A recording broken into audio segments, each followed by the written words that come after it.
มีแด่ทุกท่านวันนี้ขออนุญาตนำท่านมาสู่บ้านเลขที่402 402หมู่7ตำบลสันมหาโพธิ์อำเภอแม่แตงจังหวัดเชียงใหม่ซึ่งเป็นบ้านของพี่สาวแล้วก็พี่สาวชื่อว่าแม่คำน้อยชาวทุลีได้จากไปแล้วก็นำศพ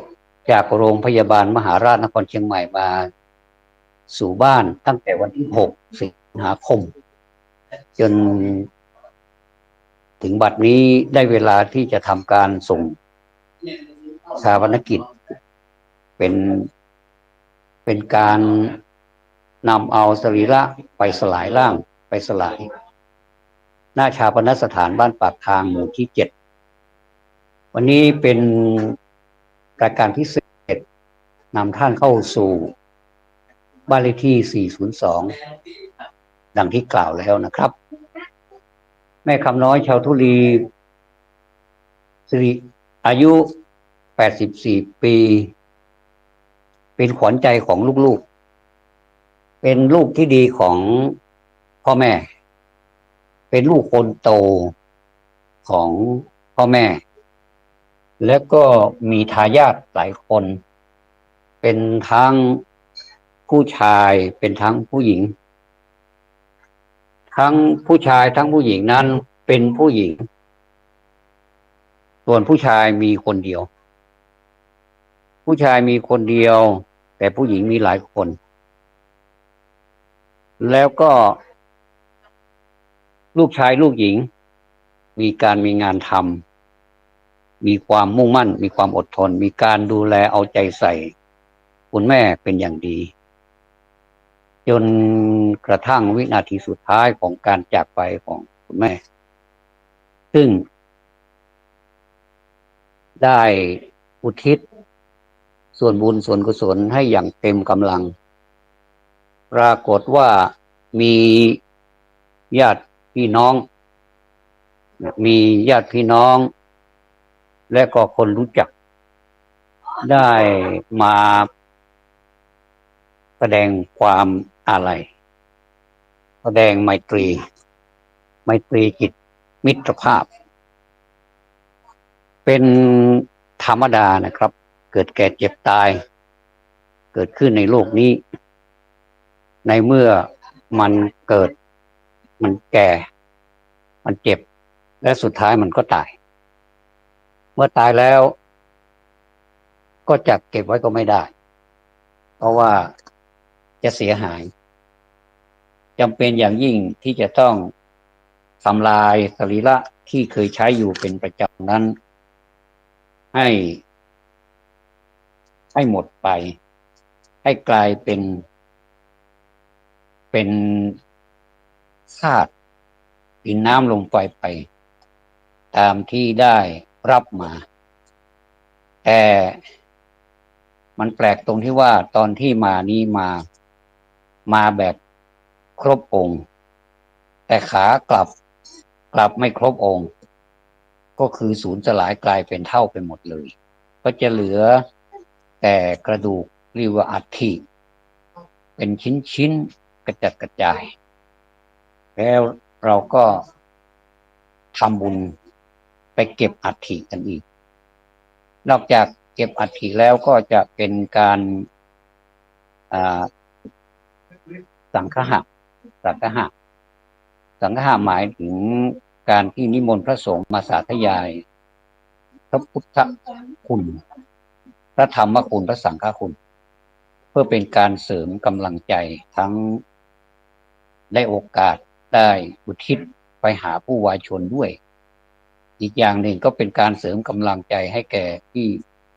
คนที่อยู่ข้างหลังเนี่ยเป็นอุบายวิธีอย่างหนึ่งที่ทำให้เป็นที่นิยมในหมู่ชนของล้านนามีสังฆะก็นิมนต์ตามที่ ตามที่เราได้นิยมกันก็คือเป็นจำนวนพระสงฆ์ขี้ก็มีจำนวนขี้อย่างเช่นห้าเจ็ดเก้าประมาณนี้ครับถ้าเป็นงานอวมงคลก็จะเป็นสี่หกแปด12ประมาณนี้ครับซึ่งในงานนี้นะครับก็มีกัลยาณมิตรที่นำพวงหรีดมาวางไว้อาลัยคุณแม่ผมขอเรียงเลยนะครับเรียงร้อยเรียงก็มีประมาณพอประมาณนะครับชมรมครูเก่าโรงเรียนกาวิระวิทยาลัยแล้วก็นาวาโทอนันต์ทัพอิน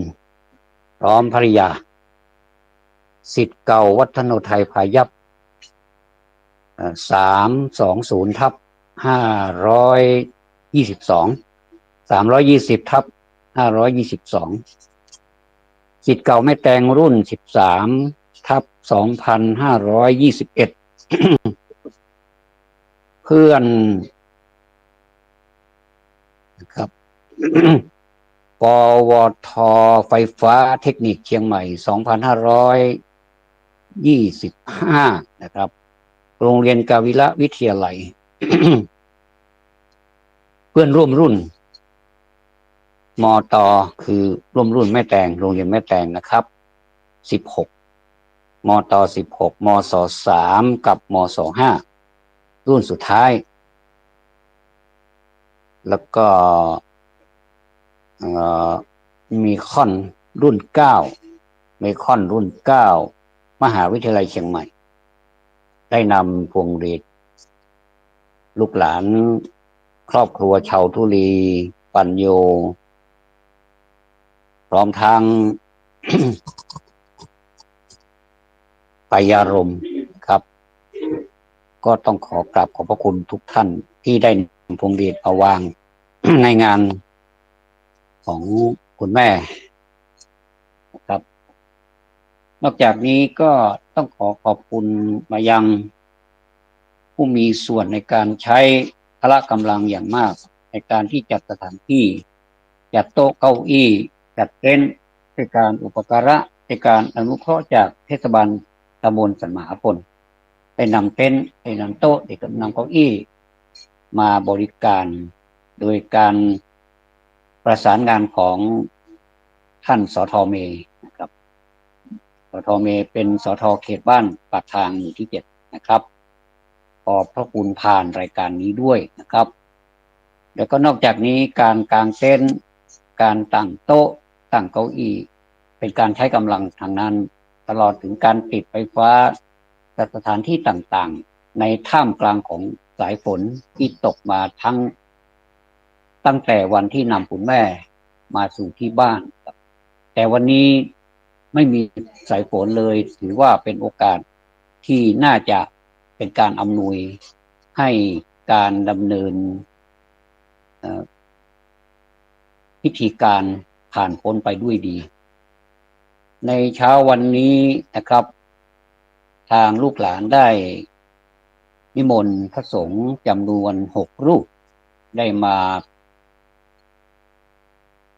โปรดเมตตารับทายทานมาทำพิธีที่บ้านเราตกลงปรึกษากันว่าทำพิธีที่บ้านนี้402นะครับให้เสร็จเรียบร้อยในทีเดียวเลยแล้วก็เคลื่อนสรีระของคุณแม่ไปสู่ชาปนสถานบ้านปากทางหมู่ที่7ต่อไปนะครับพูดถึงบรรยากาศของสายฝน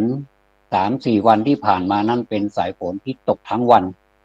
บางทีก็หนักบ้างบางทีก็เบาบ้างส่วนมากจะมาแบบปล่อยโปรยลงมาแบบเย็นฉ่ำสบายแล้วก็บ้านนี้เป็นบ้านสวนด้วยมีทัศนะวิสัยทัศนะดูแล้วเป็นที่เจริญตาเจริญใจลูกหลานก็เลยตกลงกันเชิญคุณแม่มาสู่บ้านที่ท่านเคยอยู่นี้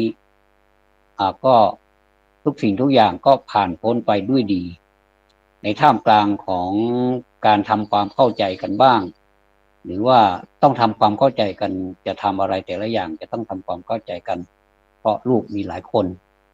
แล้วเราก็ตกลงกันแล้วก็ทำไปตามนั้นอันนี้เรียกว่าสุขาสังคตะสามัคคีความสามัคคีทำให้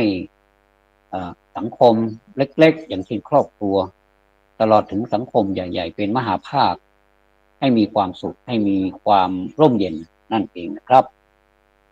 เมื่อวานนี้ผมก็ได้ไป ประชุมไป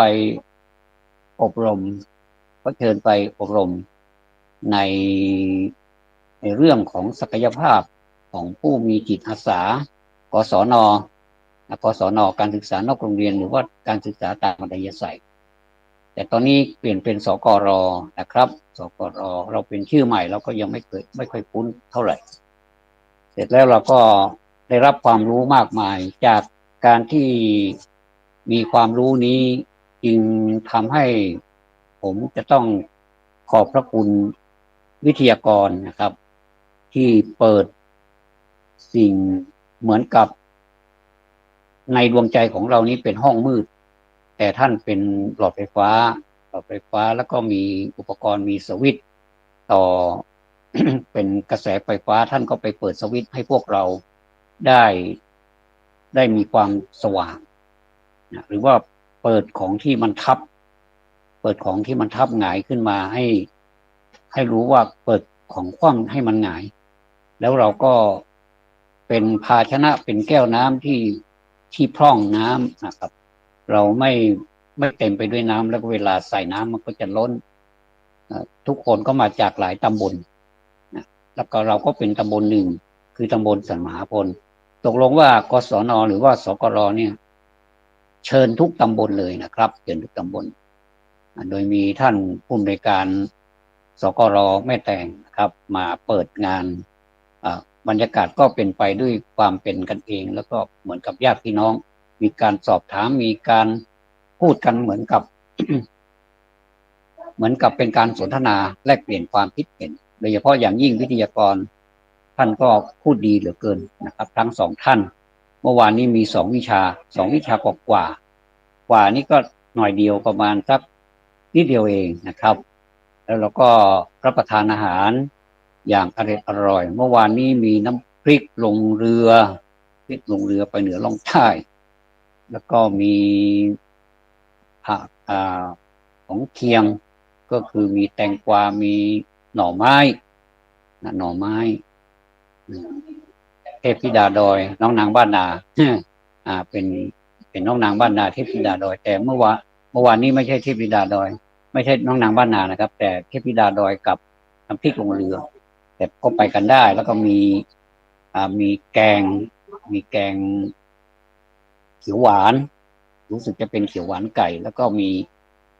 มีผลไม้มีแคนตาลูปกับแตงโมแล้วก็มีขนมได้ขนมติดไม้ติดมือกลับบ้านด้วยนะครับคนละถุงบรรยากาศน่ารักมากเลยเมื่อวานนี้อบอุ่นในท่ามกลางของสายฝนอบอุ่นมากเลยนะครับอบอุ่นจนร้อนไปเลยในวันนี้ในขณะที่ผมกำลังรอกัลยาณมิตรนี่ก็ได้เวลาที่เราจะต้องพูดพอดีเลยก็เลยต้องพูดนะครับทีแรกว่ากะว่าถ้าคนมาครบก็จะพูดออกไมค์ไปเลยแล้วก็พร้อมทั้งดำเนินรายการควบคู่กันไปด้วยแต่ว่าในเมื่อคนกำลังทยอยมานี้ก็เลยต้องจัดเป็น2 ช่วงด้วยกันนะครับช่วงแรกนี้ก็จะจัดเป็นรายการวิทยุตามปกติต่อไปซึ่งมาดูทรงแล้วนี่นะครับไม่ง่ายนักนะครับที่เราจะทำงานใหญ่เนี่ยให้เป็นไปด้วยความราบรื่นได้เราต้องมีการทำความเข้าใจกันอย่างที่ว่านะครับหนักนิดเบาหน่อยก็ต้องอภัยให้แก่กันและกันเพราะว่ามีสิ่งหนึ่งที่เราจะต้องใส่ใจมากที่สุดก็คือการให้อภัยนะครับการให้อภัยความมีเมตตาต่อกันการไม่ถือโทษ พยาบาทการให้อภัยกันกับสิ่งเหล่านี้สำคัญมากอันนี้ก็เป็นการอธิษฐานก่อนที่เราจะเข้าเรียนพูดถึงขออนุญาตพูดถึงหลักสูตรครูสมาธิหน่อยนะครับก็เป็นการประชาสัมพันธ์ผ่านรายการนี้ไปด้วยนะครับเป็นประโยชน์กับบุคคลมากมายไม่ว่าจะเป็นหญิงเป็นชายเป็นหลายอาชีพก็สามารถที่จะเรียนได้ครับตอนนี้เปิดรุ่น50นะปัญญาสโมเปิดรุ่น50แล้วนะครับซึ่งรุ่น49นี้ก็จะจบแล้วในเร็วๆวันนี้นะครับในขณะนี้ยังแขกก็กำลังเดินทางมาที่เรา ที่เราไม่มีเสียงฮัลโหลก็คือเรายังไม่เปิดนะครับเรายังไม่เปิดฮัลโหลเรายังไม่เปิดเครื่องเสียงนะครับวันนี้ก็เลยมีธรรมะที่น่าสนใจมานำเสนอท่านนะครับว่ามนุษย์เรานี้มันเต็มไปด้วยธาตุคือรวมธาตุสี่ธาตุน้ำนี่เกิดก่อนนะครับหยดนิดเดียวเองที่เรียกว่ากะละละกอรอแล้วก็รอนะครับกอไก่รอลิงนะครับกอไก่ดับเบิลรอนะครับเรียกว่ากะละละเป็นภาษาบาลีเรียกว่ากะละละนะครับภาษาไทยบางท่านก็อ่านว่ากลละก็แล้วแต่ก็ได้ความหมายว่าก็คือเป็นน้ำนิดเดียวหยดเดียวเองนะครับเปรียบเหมือนเส้นผมอันละเอียดอ่อน1เส้นแล้วผ่าออก4ส่วนเอาเส้นหนึ่งเนี่ยในนั้นนะครับมาจุ่มน้ำมันงานี่ต้องใสนะครับน้ำมันงาใส่แล้วนี่ยกขึ้นมารอให้น้ำมันที่ติดเส้นผมนั้นไหลย้อยนะครับไหลย้อยลงมาที่ปลายเส้นผมให้มันไหลแบบปุ๊บเราสังเกตด้วยตาไม่เห็นเลยนะครับต้องใช้กล้องจุลทรรศน์ละมั้งนะครับเมื่อกะละละนี่เติบโตขึ้นมาทีละเล็กทีละน้อยเราจะเรียกกันว่าคณะนี่แปลว่าทึบนะจากกะละละแล้วก็มาคณะแปลว่าทึบพอละคังนอหนูนะครับคณะเป็นภาษาบาลีไม่มีสระนะครับคณะแปลว่าทึบหมายความว่าขุ่นแสดงว่าน้ำใสๆที่เราจุ่มน้ำมันงาน่ะเส้นผมเล็กๆจุ่มน้ำมันงาเนี่ยมันจะกลายเป็นน้ำขุ่นในทันทีเลยนะจนเรามองไม่เห็นต่อจากนั้นกลายเป็นเปสินะครับเปสิก็เป็นภาษาบาลีอีกเปสิก็แปลว่าก้อนหรือชิ้นก้อนหรือชิ้นเปสินะครับแปลว่าก้อนหรือชิ้นต่อจากนี้ก็มาเป็นปัญจสาขาปัญจแปลว่า5สาขาก็เป็นกิ่งเป็นก้านเป็นคนเรียกว่าเป็นกิ่งเป็นก้านไม่ควรเนาะเป็นตุ่มเป็นแขนเป็นขาเป็นหัวเป็นปุ่มนะเกิดก้อนเนื้อเป็นกลุ่ม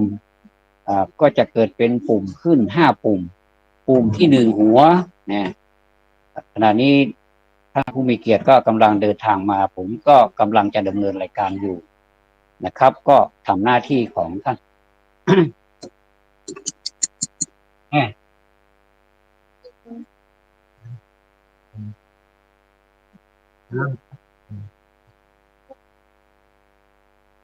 นี่ก็เป็นบรรยากาศแบบสดๆตอนนี้เราก็กำลังรอพระมาอยู่ก็พระสงฆ์มาอยู่ก็จัดน้ำไปใส่ในใช่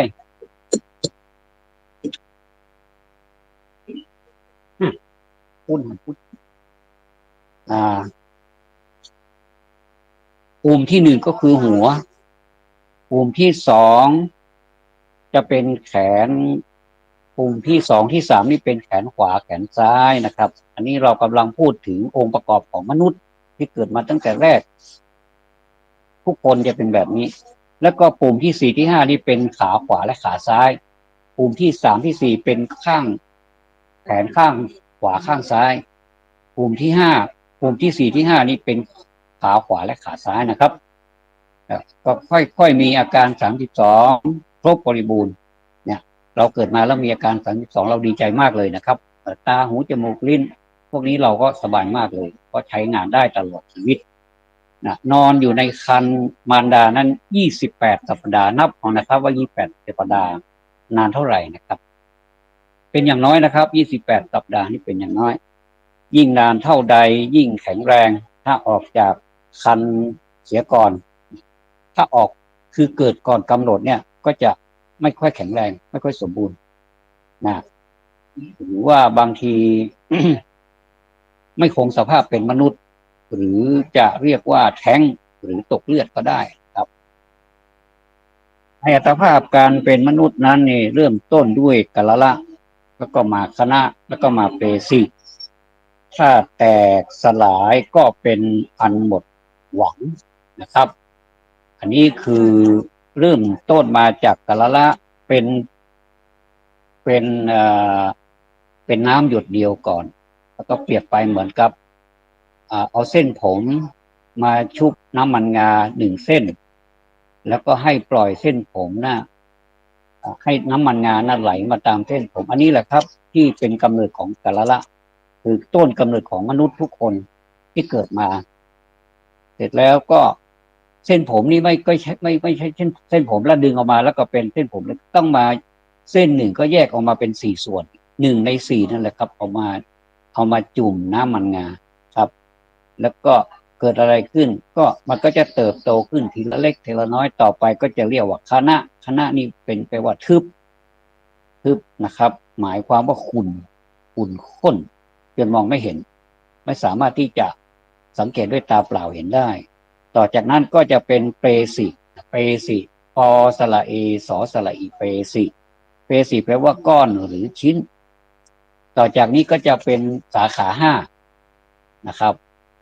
มาไม่ใช่ล้านสาขาที่5นะครับจะเป็นปัญจสาขาห้าอย่างก็จะมีศีรษะมีแขนมีขาศีรษะ1แขนซ้ายแขนขวา2 3แล้วก็ขาซ้ายขาขวา4 5นะครับก็เป็นปัญจสาขาแล้วก็ค่อยมีอาการ32ครบบริบูรณ์ก็นอนอยู่ในครรภ์28สัปดาห์เมื่อ28สัปดาห์เป็นอย่างน้อยนี่ยิ่งนานเท่าไหร่ก็ยิ่งแข็งแรงเท่านั้นบางคนก็เกินบางคนก็ขาดถ้าขาดไปมันก็จะทำให้เด็กที่เกิดมาเนี่ยไม่แข็งแรงทำให้ไม่แข็งแรงรายการสดตอนขณะนี้ท่านผู้ฟังกำลังอยู่ในการจำรัญจาดำเนินรายการปกยุทธวัฒน์นะครับซึ่งในวันนี้อยู่ในบรรยากาศของกัลยาณมิตรญาติพี่น้องทั้งหลายได้ทยอยกันมาก็ขอยินดีต้อนรับทุกท่านนะครับก็มาถึงตอนนี้ก็เป็นอันเข้าใจนะครับพอเข้าใจเป็นเบื้องต้นว่าเราเกิดมามีกัลละมีคณะมีเปสิแล้วก็มีปัญจนะครับปัญจสาขาอันนี้แหละครับที่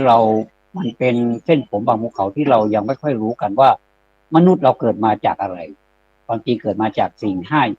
งที่ว่าไปนี้นะครับสิ่งที่ว่าไปนี้คือกัลละคณะเปสิปัญจสาขาแล้วก็เกิดมาเป็นผู้เป็นคนเกิดมาเป็นผู้เป็นคนนะครับเป็นผู้หญิงบ้างเป็นผู้ชายบ้างก็แล้วแต่ถามว่ามีคนตั้งใจเกิดมาเป็นผู้หญิงผู้ชายไม่รู้เรื่องหรอกครับเขาก็เกิดมาตามกรรมตามเวรของเขาแต่ละคนใครมีบุญมีกรรมบางคนก็อยากได้ลูกผู้ชายแต่กลับเป็นลูกผู้หญิงบางคนอยากได้ลูกผู้หญิงกลับเป็นลูกผู้ชายก็มีกำหนดไม่ได้เขาก็จะเกิดแล้วก็จะเกิดครับดังนั้นในวันนี้ก็เลยถือว่าธรรมะชิ้นนี้เป็นบรรณาการแก่ท่านทั้งหลายด้วยนะครับซึ่งกระผมก็คิดแล้วคิดอีกว่าจะนำอะไรมาพูดดีนะครับก็เลยนำเรื่องนี้มาพูดก็จะเข้ากับบรรยากาศของงานนะครับว่าคนเรามีเกิดแล้วนะครับ เมื่อสิ่งมันเกิดขึ้นมาได้แล้วมัน มันก็กลับไปสลายไปสู่ที่เดิมแต่ขากลับไปนี่มันไม่สวยแล้วก็ไม่มีใครแสดงความยินดีด้วยไม่เหมือนกับตอนเกิดมาครับเราจะมีแฮปปี้เบิร์ a เดย์แต่เราไม่มีแฮปปี้เบิร์ ไม่มีแฮปปี้เบิร์ a เดย์คือวันตายไม่มีแฮปปี้มีแต่ความเศร้าโศกพระพุทธเจ้าท่านสอนให้พวกเราพิจารณาทุกๆครั้งทุกๆลมหายใจเข้าออกว่าเรามีความแก่เป็นธรรมดาจะล่วงพ้นความแก่ไปไม่ได้เรามีความเจ็บเป็นธรรมดาไม่สามารถที่จะล่วงพ้นความเจ็บไปได้เรามีความตายเป็นธรรมดาเราก็จะเด็ดเหมือนกันทุกคนไม่สามารถที่จะล่วงพ้นความเด็ดไปได้เด็ดสมอลเล่ก็คือตายนะครับเมื่อตายแล้วเนี่ยสามารถที่จะทำอะไรได้ไหมอันนี้เป็นคำถามซึ่งตอบได้ง่ายๆมากทฤษฎีนี้ตอบได้ง่ายๆมากก็คือไม่สามารถจะทำอะไรได้แล้วเราจะทำตอนไหนเป็นคำถามต่อมาซึ่งมันก็ไม่น่าจะเป็นที่ลำบากใจของผู้ตอบครับว่าเราก็ทำบุญสิเราก็ทำความดีสิสิ่งเหล่านี้เป็นคุณงามความดีที่เราต้องทำไม่ใช่หรือในเมื่อเราทำแล้วก็สิ่งนั้นก็เป็นของเราหาใช่เป็นของผู้อื่นไม่ครับอย่างเช่นเป็นคนคนเดียวนะครับผมเห็นคนคนเดียวนี้ทำหน้าที่มากมายเหลือเกินแต่ว่าไม่ได้รับค่าตอบแทนแต่เขาก็มีความสุขกับการทำงานนั้นก็เป็นจิตอาสาเป็นอะไรต่ออะไรมากมายเต็มไปหมดเลยครับในเมื่อเป็นจิตอาสาเมื่อเป็นจิตอาสาคำว่าจิตอาสาก็เป็นสิ่งที่ทุกคนรู้จักดีว่าจิตกับอาสาในเมื่อมีจิตที่เป็นอาสาแล้วเนี่ยเราทั้งหลายก็ต้องมีจิตที่เป็นอาสาจริงๆผมเชื่อมั่นว่าทุกท่านที่มาช่วยงานนี้เป็นผู้มีจิตอาสาหนึ่งท่านได้มาให้กำลังใจบางท่านเดินทางมาไกลนะครับมาจากต่างจังหวัดก็มีแล้วเป็นผู้หลักผู้ใหญ่เป็นเพื่อนเป็นผู้เป็นผู้ร่วมงานเป็นผู้บังคับบัญชามากมายก็ท่านก็เดินทางมาในท่ามกลางของสายฝนแต่ทุกคนก็ดันด้นมาจนถึงบ้านสวนเลขที่40จนได้ตั้งแต่วันที่6เป็นต้นมาเมื่อคุณแม่เดินทางมาสู่บ้าน402ครับทุกคนก็เริ่มให้การสนับสนุนด้านกำลังกายกำลังทรัพย์กำลังใจทุกสิ่งทุกกำลังนี้ถือว่าเป็นพละที่เราเรียกว่าพลเมืองก็คือประเทศชาติพละเมืองเมื่อรวมความแล้วเอามาสนที่กันเป็นคนละเมืองก็คือพละบวกเมืองนั่นเองครับเมื่อพละบวกเมืองเราเรียกว่าพลเมืองเพื่อความสวยงามของภาษาพลเมืองเป็นสิ่งที่มีชีวิตที่มีความสำคัญมากในองค์ประกอบของสัตว์มีชีวิตทั้งหลายหมู่บ้านหนึ่งมีพลเมืองเท่าไหร่ก็ได้แต่ขอให้พลเมืองนั้นเป็นกำลังของหมู่บ้านนั้นให้มีความสุขให้มีความสามัคคีต่อกันนะครับในเมื่อมีความสุขมีความสามัคคีกันแล้วเนี่ยเป็นน้ำหนึ่งใจเดียวกันอะไรที่มันใหญ่โตที่เราคิดว่ามันหนักหนาเหลือเกินเราทำไม่ได้ครับแต่แล้วไม่ใช่เรื่องปาฏิหาริย์แต่เป็นเรื่องของการสามัคคีความสามัคคีอยู่ที่ไหนความสำเร็จความเป็นสุขอยู่ที่นั่นจริงๆนะครับขณะนี้ท่านผู้ฟังทั้งหลายท่านผู้ฟังท่านผู้มีเกียรติกัลยาณมิตรทั้งผู้ฟังที่อยู่ที่นี่ในบริเวณงานและผู้ฟังที่อยู่ทางบ้านผมกำลังดำเนินรายการจำนันจาผ่านคลื่น FM 104.50 เมกะเฮิรตซ์วัดฝายหินตำบลสุเทพอำเภอเมืองเชียงใหม่มหาวิทยาลัยเชียงใหม่ CMU นะครับซึ่งผมถือว่าการพูดธรรมะแต่ละครั้งนั้นเป็นประโยชน์อันยิ่งใหญ่ ไม่ว่าจะเป็นศาสนาไหนเราก็หายใจทางจมูกกันหมดเลยเราทำธุรกิจทำภาระรักษาร่างกายของเราที่ท่านพุทธทาสท่านบอกว่าสังขารทั้งหลายเป็นของหนักเนื้อตเพสังขารา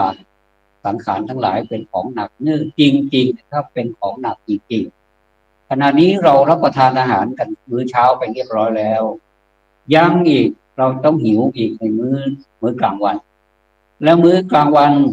มันย่อยไปเรียบร้อยแล้วยังอีกกลางคืนบางท่านก็มิดไนท์ไปอีกก็จะเป็นอาหารอะไรก็ตามบอกว่าเบาๆก็แล้วแต่ครับแต่ตามหลักพุทธศาสนาบอกว่าการที่เราจะบริโภคอะไรนั้นให้อยู่ในมัชฌิมาปฏิปทาให้อยู่ปานกลางบางท่านนะครับหลายท่านบอกว่าท่านไม่รับประทานอาหารเย็นเลยจะเป็นรับประทานอาหารที่เป็นพวกจำพวกผลไม้เป็นน้ำเป็นนมอะไรนี้นะครับก็เป็นสิ่งที่ดีอันนี้เป็นตามคำสอนของพระพุทธเจ้าจริงๆมีหน้าเล่านะครับพระสงฆ์ท่านถึงไม่ฉันอาหารเย็นมื้อเย็นท่านจะงดจะมีพวกที่เป็นน้ำปานะเป็นน้ำดื่มอะไรพวกนี้เข้าไปฉันแทนถ้าไม่หิวก็ไม่ฉันเลยแต่ท่านจะอยู่เป็นแบบว่าไม่มีบ้านพระสงฆ์ไม่มีบ้านแต่มีกุฏิแทนบ้านกุฏิแปลว่ากระท่อมนะครับจริงๆนั่นเป็นกระท่อมบ้านเฮาฮ้องว่าตูบูคาหรือว่ามูตอกตึงอันนั้นเป็นที่อยู่ของพระสงฆ์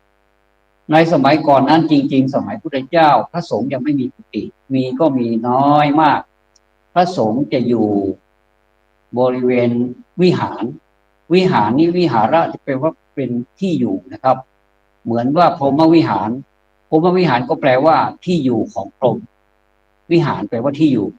แต่สมัยนี้วิหารไม่ใช่ที่อยู่แล้ววิหารก็เราสร้างไว้เพื่อเป็นที่ทำกิจกรรมร่วมกันทำบุญสุนทานบำเพ็ญกุศลอะไรต่างๆนะครับทุกอย่างยกเว้นศพถ้าศพเป็นศพพระก็จะเก็บไว้ในวิหารเป็นส่วนใหญ่หรือว่าเป็นการที่ว่าพระนี้เป็นกรณีพิเศษแต่ถ้าเป็นศพญาติโยมก็จะถ้าวัดมีศาลาก็จะเก็บไว้ที่ศาลาการประเรียนศาลาบาทบ้านเราเรียกว่าศาลาเก้าห้องครับร้านนาเรียกว่าศาลาเก้าห้องศาลาอเนกประสงค์อะไรประมาณนี้นะครับดังนั้นพระสงฆ์นี้จึงเป็นผู้ที่มีคุณลักษณะพิเศษกว่าชาวบ้านเวลาประเคนของถ้าสมมุติว่าโยมเอามือไปจับไปแตะไปต้องอีกก็ต้องประเคนใหม่พระสงฆ์ก็ต้องรับประเคนใหม่อันนี้เป็นธรรมเนียมเป็นวินัยของพระสงฆ์ส่วนศาสนาอื่นๆผมดูหมดเลยนะครับดูค่อนข้างจัดหมดเลยแต่ยังไม่ลึกกับดูผ่านๆศาสนาทุกศาสนานั้นในมนุษย์ในโลกนี้นะครับท่านที่เป็นศาสดาของศาสนานั้นมีความคิดริเริ่มที่ดีด้วยการไม่เบียดเบียนคนอื่นแล้วก็ทำตนให้เป็นประโยชน์อันนี้เป็นหลักเลยนะครับเรามาถึงพุทธศาสนาพุทธแปลว่าผู้รู้ผู้ตื่นผู้เบิกบานนะครับศาสนาก็เป็นคำสั่งสอนเราจะลงท้ายด้วยศาสนานะครับศาสนานั้นศาสนานี้ปีพ.ศ.ก็แสดงว่าเป็นพุทธศักราชเป็นพ.ศ.ก็เป็นคริสต์ศักราชนะครับเราไม่มีการเกี่ยงงอนหรือว่ามีการรังเกียจซึ่งกันและกันพระพุทธเจ้าท่านถือหลักนี้นะครับอภัยให้กับมนุษย์สัพเพสัตตาสุขิตาโหนตุสัตว์ทั้งหลายทั้งปวงจงเป็นสุขเถิดครับผมเชื่อว่าทุกศาสนานั้นมีความสำคัญและก็มีความมุ่งหมายแต่ว่าหลักคำสอนของแต่ละศาสนานั้นก็เป็นไปตามที่ศาสดาท่านสอนเอาไว้แต่ว่าโดยหลักใหญ่ใจความก็คืออยากให้มนุษย์นี้อยู่ด้วยกันด้วยความสุขนั่นเองครับดังนั้นในวันนี้ผมดำเนินรายการมา38 นาทีแล้วเวลาก็ผ่านไปขณะนี้รถ2 สายนะครับไปรับพระสงฆ์เพื่อที่จะมานิมนต์ท่านมาทำพิธีที่บ้านนี้นะครับขอแจ้งคร่าวๆนะครับว่าเมื่อพระสงฆ์เดินทางมาถึงแล้วจะเริ่มประกอบพิธีทางศาสนาบ้านเรานะครับ บ้านเรานี้มีพิเศษกว่าภาคอื่นก็คือ การที่เราจะทำบุญแต่ละครั้งของที่เราจะถวายทานที่จะมอบให้พระสงฆ์เนี่ยนะครับเราจะพรมด้วยอ่าพรมด้วยขมิ้นส้มปล่อยความจริงขมิ้นบ่มีแต่ว่ามีส้มปล่อยครับดอกดอก แล้วก็มีข้าวตอกดอกไม้วางบนเหนือขันปันเป็นสากโพธาคปฐมวิภาคเบื้องต้นวันนี้ก็คือพระพุทธที่สองของพระธรรมกับปฏิสัมพระสงฆ์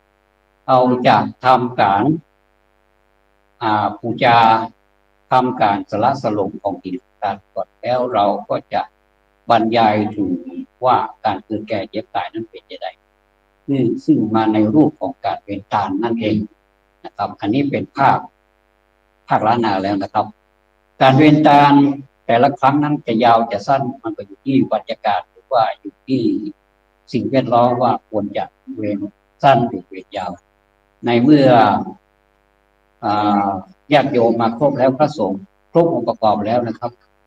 แล้วก็ของกินของทานก็มีเรียบร้อยแล้ว เราก็จะเริ่มพิธีมีเป็นการเจิญประธานในพิธีจุดเทียนธูปบูชาพระรัตนตรัยการจุดเทียนธูปบูชาพระรัตนตรัยในขณะนี้เราก็ยังใช้คำว่าจุดอยู่ความจริงเราไปกดสวิตช์ไฟฟ้านะครับกดสวิตช์ไฟฟ้าเพื่อเป็นการเริ่มต้นเป็นการเริ่มต้นของการนำเข้าสู่พิธีดังนั้นนะครับเมื่อการดำเนินการไปตามลำดับไหว้พระสมาทานเบญจศีลเรียบร้อยแล้วก็จะมีการถ้ามีธรรมก็จะเทศธรรมแต่ถ้าบ่มีก็จะ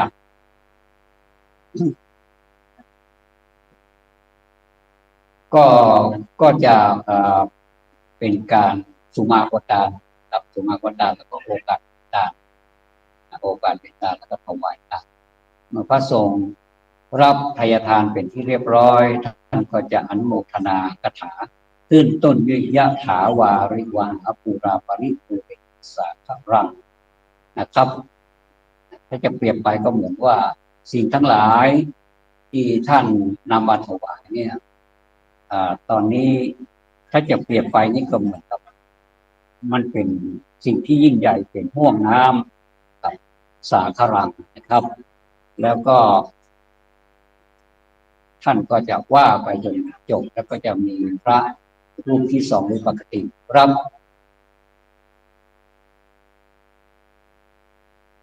ก็จะรับนะครับก็จะรับสัพพีนุโมทนาจนเสร็จแล้วพวกเราทั้งหลายก็จะได้แผ่เมตตาครับอันนี้เรียบร้อยแล้วก็จะถวายเพลนะครับถวายเพลในช่วงเพลหลังจากช่วงเพลเรียบร้อยแล้วนะครับพระสงฆ์ท่านภัตตาหารเพลท่านผู้มีเกียรติก็รับประทานอาหารกันไปด้วยในคราวเดียวกันครับหลังจากนั้นก็จะพักผ่อนตามอัธยาศัยเสร็จแล้วก็จะเป็นอย่างช่วงนึงเป็นการวางหรือว่าทอดผ้าบังสุขุมหรือไตรบังสุขุมและหรือไตรบังสุขุมผ้าบังสุขุมตัดนะครับหลังจากนั้นบ้านล้านนาบ้านเฮาก็จะมีพิธีสวดถอนก็คือสวดถอนจากที่นอนอยู่ในบ้านเนี่ยเพื่อไปสู่แห่งที่หนึ่งก็คือสุสานวังปะเฮลหรือว่าโซซาก็ว่ากันไปหรือว่าชาปนสถานได้ห้องได้หลายอย่างนะครับแต่จุดหมายก็คือสิ่งที่มนุษย์ไม่อยากไปแต่ก็จำเป็นต้องไปเพราะเขาปากันหากไปบัดเต็มใจไปก็ต้องไปนะครับแต่ว่าบ่มีความรู้สึกแล้วนะครับว่าจะเนี่ยกับเปิ้ลในโรงนั้นครับการประดิษฐ์สิ่งสวยงามต่างๆนั้นก็ประดิษฐ์แต่เรานะครับก็เมื่อประดิษฐ์สวยงามแล้วสิ่งทั้งหลายก็คือสู่สภาวะปกติถ้ามาแล้วตาในขณะนี้พระกำลังเดินทางมากี่ลูกครับมาหมดกัน เราจะแบ่งถ้าเป็นสองสายนะครับมีวัดปิยสถานวัดหนองโลงวัดปักตานวัดสันธาตุร้องทรงปอยวัดหมู่ยิปานและก็ไปวัดหนองทุ่งหลวงนะครับเป็นจำนวน6 รูปด้วยกันครับในขณะนี้ท่านผู้ฟังกำลังอยู่ในรายการจำนันจาผ่านคลื่น 104.50 เมกะเฮิรตซ์นะครับขณะนี้พระสงฆ์มาจำนวน3 รูปนะครับรอแห่งสามครบองค์พอดีก็ตามกำหนดการเรากำหนดการไว้เวลา10 นาฬิกาเริ่มประกอบพิธีทางศาสนาซึ่งจับกันพอดีเลยนะครับซึ่งผมจะดำเนินรายการนี้ไปจนถึง9:55 นาทีโดยประมาณแล้วเราก็จะเข้าสู่พิธีกันต่อไปก็เป็นช่วงที่รอพระแห่งชุดหนึ่งจะติดตามกันนะครับพอลูกหลานไปดูว่าน้ำจะเรียบร้อยหรือยังน้ำพระสงฆ์ที่จะถวายพระสงฆ์นะครับน้ำถ้าครับรับรองพระสงฆ์ท่านอาจจะได้ยินเสียงผู้คนนะครับอันนี้ก็เป็นบรรยากาศที่เราคู่กับสดๆในบ้านเลขที่42นี้นะครับก็ขอเชิญแขกผู้มีเกียรติทุกท่านนะครับตั้งหลังบ้านที่เป็นที่นั่งเป็นจานเนอสมัยก่อนต้องว่าจานนี่มันเป็นจานใหญ่จานน้อยแต่ก่อนนี่จานนี่มันเป็นกว้างนะครับแต่เดี๋ยวนี้จานนี้ตั้งหลังนี่มีเฟอร์นิเจอร์มีเก้าอี้มีที่นั่งเรียบร้อยท่านจะสะดวกจะมาข้างหลังก็ได้หรือว่าท่านจะสะดวกอยู่ตามหน้าที่ลูกหลานได้จัดเก้าอี้เอาไว้ก็ขอเรียนเชิญตามอัธยาศัยขอไหว้สาพระคุณเจ้าทุกรูปนะครับกำลังดำเนินด้วยกันก็นี่ถือว่าเป็นบุญของที่มันไว้ที่ท่านลงที่นำเสนอทุกนะว่าชีวิตน้อยนั้นก็เหมือนกับชีวิตเราทั่วไปครับอยู่ในแรงภาระของเด็กมีสิ่งมีขอบมีกายมีเย็บไส้มีอารมณ์ที่เหมือนมีอารมณ์ดีอารมณ์ที่เกิดขึ้นต่อหน้าตัวจอยอารมณ์ทุกคนมีดังนั้นอารมณ์นี้จึงเป็นสิ่งที่เราจะต้องควบคุมมีคำถามว่าทำไมเวลาเรามีการทำบุญแต่ละครั้งทำไมเราต้องนั่งสมาธิด้วยซึ่งบรรยากาศนั้นมันน่านั่งมันมีเสียงถ้ามีโรงครัวอยู่ใกล้บ้านนะครับโอ้โหสมัยนะจริงๆก้องโหกันเศร้าอันนี้บอกควรถ้าบอกภาวนาเลยก็ดี แต่ถ้าบรรยากาศที่มันมีก็ทำไปเติมนะครับแต่เหมือนปาฏิหาริย์แม่คำน้อยเหมือนกับจะขอร้องทุกคนที่อยู่ในความสงบและทุกคนก็อยู่ในความสงบจริงๆต้องขอกราบขอบพระคุณย้อนหลังเป็นอย่างยิ่งเลยทุกคืนที่ผ่านมานะครับการนั่งสมาธิตื้นเป็นสมาธิตื้นนะครับซึ่งมันเป็นอุบายในการทำให้ใจของเรามีความสบายแต่ถ้าเป็นสมาธิลึกแล้วนี่หัวใจแบบนี้นะครับมันจะต้องเป็นครึ่งชั่วโมงนั่งสมาธิถ้าเดินจงกรมแหบครึ่งชั่วโมงเป็น1 ชั่วโมงอันนี้เรานั่งประมาณ2 นาที2 นาทีเกินเท่านั้นแต่ขอปรากฏว่าทุกท่านให้ความร่วมมือนะครับเป็นอย่างดีเงียบสนิทเลยนะครับได้ยินแต่เสียงของอันโรงเย็นเท่านั้นนะครับนอกนั้นนี่เงียบหมดเลยขออนุโมทนาย้อนหลังขอให้บุญกุศลนั้นเป็นปกปักรักษาดวงวิญญาณของแม่คำน้อยเจ้าทุดีตลอดถึงพี่น้องที่ได้มาร่วมกันทุกคืนทุกวันนะครับผมคันหลายท่านมาแล้วก็มาให้เป็นประจำวันทุกวันนะครับเอารอกันสักกรรมได้เงาตอนนี้9:48 นาทีผมจำเป็นจะต้องกราบลาท่านผู้ฟังไปก่อนนะครับเดี๋ยวจะได้จัดพิธีแห่งเล็กน้อยเพื่อเข้าสู่ ความสมบูรณ์แบบของพิธีต่อไปขอความสุขความสวัสดีเอาจากภายนอกกราบขอบพระคุณท่านผู้อำนวยการสถานีวิทยุ 104.50 เมกะเฮิรตซ์มหาวิทยาลัยเชียงใหม่ที่เคารพอย่างสูงครับที่ท่านได้ให้โอกาสกระผมได้นำเสนอเรื่องผ่านมาทางสถานีนี้เพื่อไปถึงประชาชนทั้งในประเทศและก็ต่างประเทศทั้งในรูปแบบของ YouTube ทั้งในรูปแบบของ Facebook